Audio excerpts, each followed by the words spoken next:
জয়গুরু বন্ধুরা, আজকে আমার মনটা ভীষণ ভীষণ রকমের খারাপ। নিজের ব্যক্তিগত কোনো কারণে না, কারণটা হলো একটি বিষয় চিন্তা করে, একটি বিষয় ভেবে চিনতে আমার মনটা খুব খারাপ হয়ে গেছে।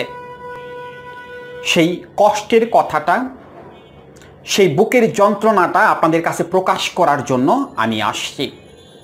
এমনি এমনি আসিনি, তার বেশ কিছু কারণ আছে। বিশেষ করে আমার যুবক বন্ধুরা যারা আছেন, যারা ওই রকম ভয়ঙ্কর ফাঁদে পড়ে গেছেন, যারা ওই নেশা থেকে বের হয়ে আসতে পারতেছেন না, আবার যারা বিয়ে করে ফেলেছেন, বিয়ের পরেও যারা ওই ফাঁদ থেকে বের হয়ে আসতে পারতেছেন না,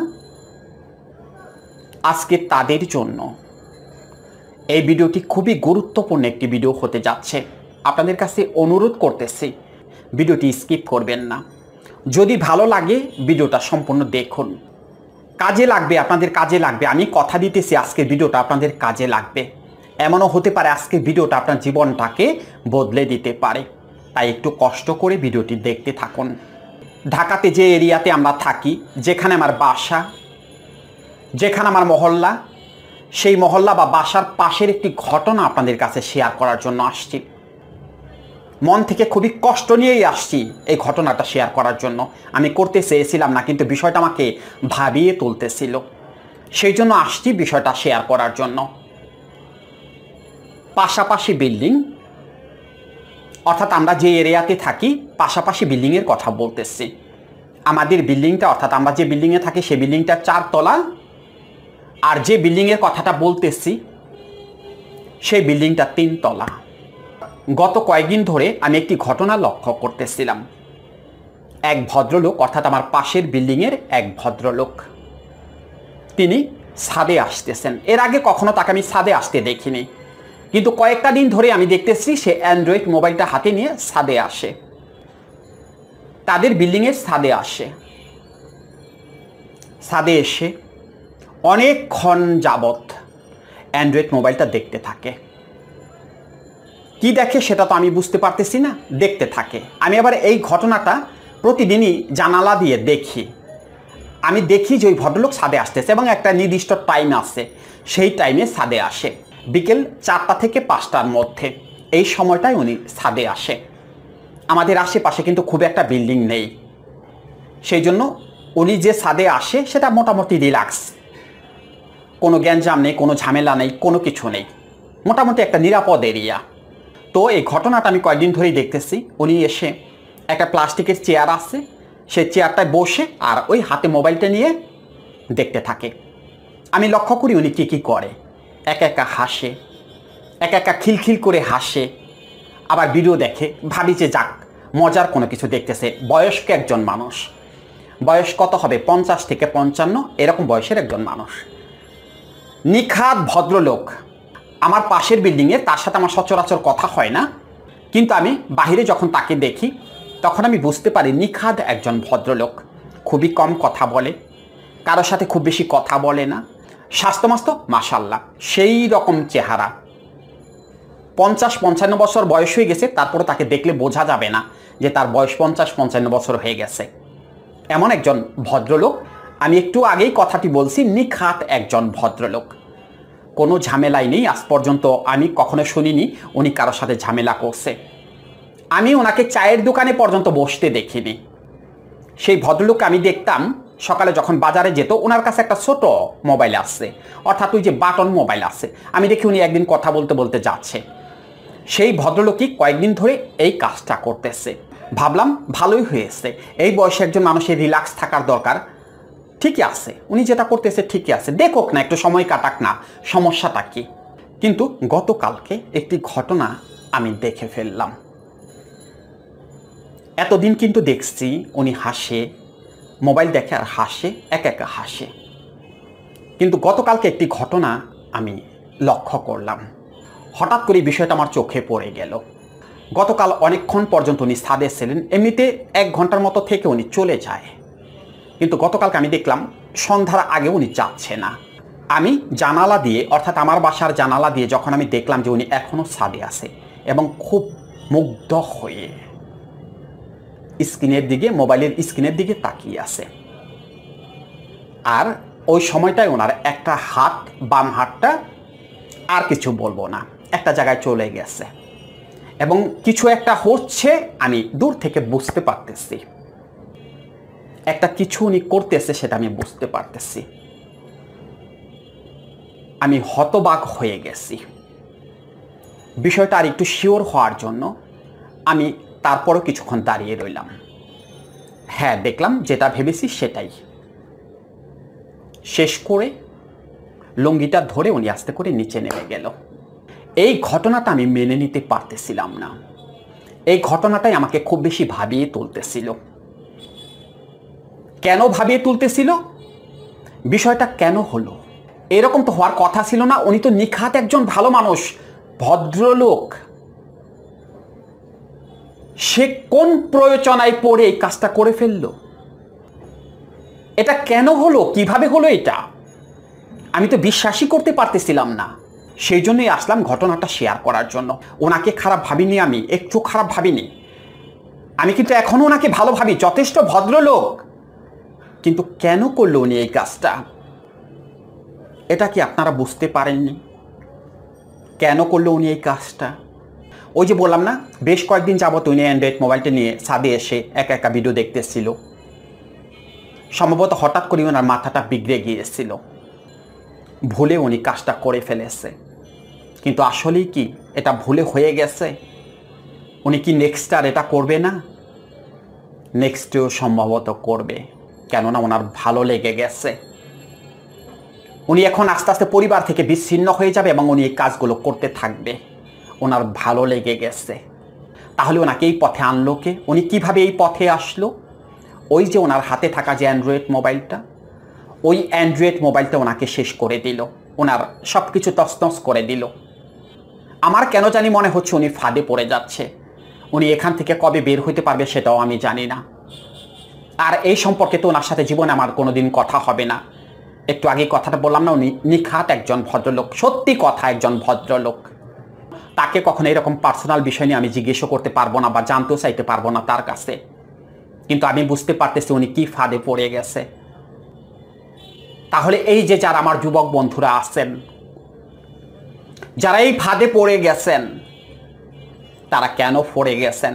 আমি শুধু এই ঘটনাটা শেয়ার করলাম শুধু এই কারণে। কেন পড়ে গেছেন? কে আপনাকে শেষ করে দিল?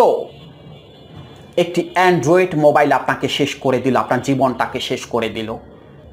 অথচ একটা সময় ছিল, আমাদের সময় বা আমাদের আগের যারা বড় ভাই আছে তাদের সময়, সেই সময়টা ভিসিআর পাওয়া যেত, ভিসিআর। সেই ভিসিআরে ছবি দেখতাম আমরা, বাংলা সিনেমা দেখতাম সেই ভিসিআরে। বড় ভাইয়েরা ভাড়া করে আনতো সেই ভিসিআর। এই যে এত বড় বড় ক্যাসেট ছিল। শীতের রাত্রে উঠোনে বসে খড়ের উপরে রাতের পর রাত আমরা সেই ভিডিওগুলো দেখতাম। কি ভিডিও দেখতাম, কি ছবি দেখতাম! ওগুলো তো আমরা চিন্তাই করতে পারতাম না।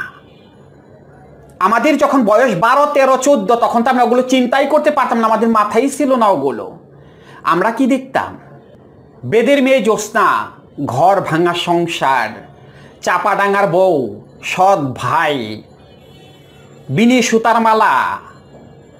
আর ইন্ডিয়ান সবচেয়ে জনপ্রিয় দুটো ছবি ছিল, বড় ভাইরা সবসময় আনতো, সেটা হলো গুরু দক্ষিণা আর মঙ্গলদ্বীপ। এইরকম ছবি আমরা দেখতাম, সারা রাত ভরে এরকম ছবি দেখতাম। সকালবেলা মন খারাপ থাকতো না, মন খারাপ থাকতো না, বরঞ্চ মন আরো ভালো লাগতো। ওই যে ছবিগুলো দেখতাম, ওখানে ভালো লাগার কোনো কিছু ছিল। এইরকম ভালো লাগা না, ওখানে সাংসারিক কিচ্ছা কাহিনী ছিল, যেগুলো দেখলে মন ভালো হয়ে যেত, কষ্ট পেতাম মন থেকে, কিন্তু সেই কষ্টের মধ্যেও সুখ ছিল। সেই ছবিগুলো আমরা দেখতাম, আমরা তো ওগুলো চিন্তাই করতে পারতাম না। মাঝে মধ্যে বড় ভাইরা কি করতো, রাত 12টা একটা সময় ভিসিআর বন্ধ করে দিত, বা যে কোনো একটা কিছু কারণ দেখিয়ে ভিসিআর বন্ধ করে দিত, আমাদের আর দেখতে দিত না। তখন তারা একা ঘরে নিয়ে যেত। কি করতো তখন তারা জানে, সেটা আমি বলতে চাচ্ছি না। কিন্তু আমরা তো বুঝতাম না যে তারা কি করতেছে, কি দেখতেছে, এগুলো তো আমরা বুঝতাম না। আমাদের জীবনটা এরকম ছিল, মাথায় কখনো চিন্তাই আসতো না ওগুলো। সারাক্ষণ খেলাধুলা নিয়ে ব্যস্ত থাকতাম, পড়াশোনা নিয়ে ব্যস্ত থাকতাম। বুঝতেই পারতাম না কখন আস্তে আস্তে বয়সটা বেড়ে যাচ্ছে, বুঝতেই পারতাম না। কেমন সুন্দর জীবন ছিল আমাদের, কত রিল্যাক্স ছিলাম আমরা। আমাদের মধ্যে ছিল না কোনো হতাশা, দুশ্চিন্তা, কোনো কিছু ছিল না। চিন্তাও করতে পারতাম না কোনো কিছু। চিন্তা একটাই ছিল, পড়াশোনা করতে হবে, খেলাধুলা করতে হবে, স্কুলে যেতে হবে, বাবা মায়ের কথা শুনতে হবে, এইরকম চিন্তা ছিল। এক ব্যতিক্রমী জীবন ছিল আমাদের। এখন আপনারা কি সেগুলো চিন্তা করতে পারেন? আপনাদের সামনে এখন একটা অ্যান্ড্রয়েড মোবাইল থাকে, আর মোবাইল পেয়েই আপনারা ঢুকে যান, যে জঘন্যতম ওয়েবসাইটগুলো আছে সেখানে আপনারা ঢুকে যান। শেষ, আস্তে আস্তে জীবনটা শেষ হয়ে যায়, চেহারাটা কঙ্কাল সার হয়ে যায়। দুশ্চিন্তা, নেতিবাচক চিন্তা, মৃত্যু ভয় দ্বারা আপনাদের জীবনটা তছনছ হয়ে যায়। আপনারা হাসতে পারেন না, হাসি ভুলে গেছেন। এখন আপনাদের 20 বছর বয়সে মনে হয় যে না জানি কত বয়স হয়ে গেছে। আর আমাদের, হ্যাঁ, আমার স্বাস্থ্য ভালো না, দেখতে কালো, কিন্তু আমার বয়সটা আর কম হয়নি। 46 বছর বয়স চলতেছে, এখনো আমি দিব্যি পার্কে গিয়ে হাঁটাহাঁটি করি, জিমে যাই, এখনো দিব্যি। একটা গ্যাস্ট্রিকের ট্যাবলেট আমাকে খেতে হয় না, আমি ওগুলো চালাই না। আমার যে কাজ আছে শুধু কাজটুকু করা হয় এই অ্যান্ড্রয়েড মোবাইলে, কম্পিউটার বা ল্যাপটপে। কাজের বাহিরে আমি কোনো কিছু করি না, কোনো কিছু আমি দেখিও না। আমার এক বন্ধু কয়েকদিন আগে আমাকে বলতেছে, বিদেশে থাকে, আমাকে বলতেছে যে কিরে তুই কেমন আনস্মার্ট, তোর একটা ফেসবুক আইডি নেই? হ্যাঁ, সত্যি সত্যি আমার কোনো ফেসবুক আইডি নেই। 12 বছর আগে একটা ফেসবুক আইডি খুলেছিলাম, সম্ভবত 2 দিন চালিয়েছিলাম, তারপর ওটা বন্ধ করে দিয়েছি। যখন দেখছি সমস্যা হয়, যখন দেখছি আমাকে নিয়ে মানুষ বাজে মন্তব্য করে, অনেকের মন্তব্য আমার সহ্য হয় না, তখন আমি বিষণ্ণতায় পড়ে যাই, তখন ওটা আমি বন্ধ করে দিয়েছি। আমার দরকার নেই ওই ফেসবুকে কাইচিত হয়ে ছবি দেব, কেন দেব? আমি অন্যের ছবিতে আমি কেন লাইক দেব? দরকার নেই। অর্থাৎ আমার যেটা ক্ষতি হবে, আমি যখন দেখব এটাই আমার ক্ষতি হচ্ছে, এটাই আমার সময়ের অপচয় হচ্ছে, আমি সেখান থেকে আস্তে করে সরে আসব। হঠাৎ করে মাস তিনেক আগে আমি একবার টিকটকে ঢুকে গেলাম। আমি কিন্তু কোনো টিকটক ভিডিও দেখি না, যারা টিকটকার তারা কষ্ট নেবেন না, আমি কিন্তু দেখি না ভিডিও।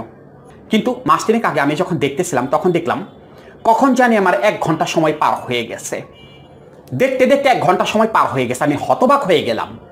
কি ব্যাপার, আমার 1 ঘন্টা সময় নষ্ট হয়ে গেছে শুধু এগুলো দেখতে দেখতে।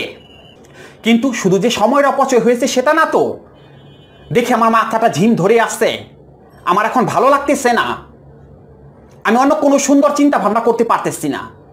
আমি আস্তে করে সেই পথ থেকে সরে আসলাম। তারপর থেকে আমি আর টিকটকও দেখি না, দরকার নেই। আমি একটু আগেই কথা বললাম না, যেটাই আমার ভালো লাগবে আমি সেটা করব, যেটাই আমার লাভ আছে আমি সেটা করব, যেটা আমার সময় অপচয় হবে সেটা আমি করব না, যেটাই আমার মস্তিষ্কে বিকৃতি ঘটবে সেটা আমি করব না। আমার ওই রকম সামাজিকতার কোনো দরকার নেই। ফেসবুকে থাকলেই সে সামাজিক, আর না থাকলেই সে অসামাজিক। আমার দরকার নেই ফেসবুকে থাকা, আমি অসামাজিক হয়ে থাকবো। আমি সুন্দর চিন্তা নিয়ে বাঁচতে চাই, আমি বিষণ্ণতা চাই না, আমি দুশ্চিন্তা চাই না, আমি কোনো নেতিবাচক চিন্তা আমার মনের মধ্যে প্রশ্রয় দেব না। আমি সরে আসি বা সরে আসতে পারি, এটা অবশ্য সম্ভব একদিনে হয়নি, এটার জন্য বিভিন্ন কাজ আমাকে করতে হয়। কিভাবে আমি নিজেকে কন্ট্রোল করি তার জন্য অনেক কাজ আছে। কিন্তু আপনাদের কথা বলতেছি কেন, আজকে এতগুলো কথা বললাম, এই যে যারা এই পথ থেকে ফিরে আসতে পারতেছেন না, জীবনটা শেষ হয়ে যাচ্ছে, ওই অ্যান্ড্রয়েড মোবাইলটা আপনার জীবনটাকে শেষ করে দিতেছে, তাহলে ওটাকেই আপনি শেষ করে দেন না, ওটাকেই সরিয়ে ফেলুন না জীবন থেকে। বাসিও আর বাঁচবে না, রাধাও আর নাচবে না। সমাধান তো হয়ে গেল, সমাধান তো করে ফেলতে পারলেন, ওটা থেকে ফিরিয়ে নিয়ে আসুন নিজেকে। হয়তোবা পারবেন না, কিন্তু পারতে হলে একটা কাজ আপনাকে করতে হবে। এই যে এইরকম যে কথাগুলো বলতেছি, এরকম মোটিভেট আপনাকে করতে হবে, সেটাকে কাউন্সেলিং বা সাইকোথেরাপি বলে। সঠিকভাবে যদি আপনাকে কাউন্সেলিং করানো যায়, আপনার ওই আসক্তি থেকে আপনি মুক্ত হয়ে যাবেন, জীবনটা ব্যতিক্রম হয়ে যাবে, জীবনটা পরিবর্তন হয়ে যাবে।